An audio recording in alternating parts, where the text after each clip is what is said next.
Stock market recap. Today is Friday, June 21st, 2024. So NVDA stock has started to roll over after the last couple days. Okay, it's trying to find a bottom here. You never know how long it's going to last until it does find that bottom and officially break back up again. I think at some point it's going to go retest those highs, but we might have a little more downside before that happens, okay? I always look at the last part of trading for the day, and again, there's more selling volume. There's people that are profit taking. You have to expect this, guys, right? There's a lot of people that have been holding NVIDIA stock for a long time. They're not being greedy. NVIDIA stock broke a couple support levels. So again, a lot of the algorithms out there, right? It triggers a sell when that happens, and people are taking some profits, taking some chips off the table. But I know a lot of people that have been on the sidelines still with this rally who are getting in now, okay? But again, there's more selling than buying at the moment.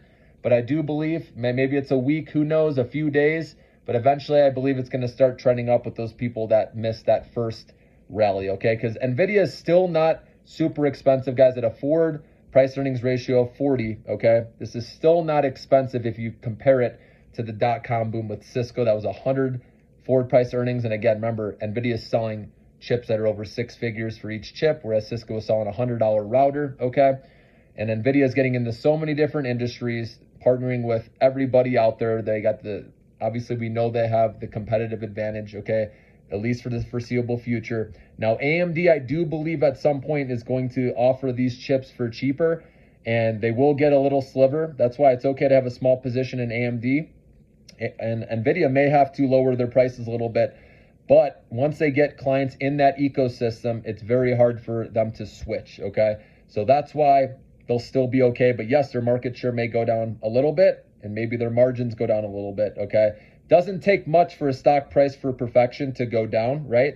There's also issues with China. Okay, don't forget, nothing's perfect with any company, okay?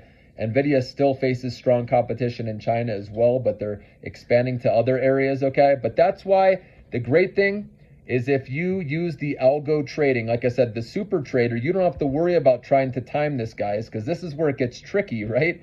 Deciding when to get in, when to get out. That's a headache. It's stressful. You can spend a lot of time trying to pick the right time and you still get it wrong and lose money. And that's what's great about the algorithm. It knows the resistance and support levels, the Fibonacci levels. It gets you in and out of trades immediately, has the downside protection. So again, I'll put the link, guys. We've already had several people sign up. I'm in the process of getting started as well, guys. Just want to let you know that, okay? But this is a game changer. And like I said, we'll have them on the show again in the future. But get started, guys. There's a level that works for everybody, whatever kind of capital you have to start, okay? So I'll put the link in the description, the comments, okay? And I'll talk to you guys later and hope to see you on one of those calls here soon.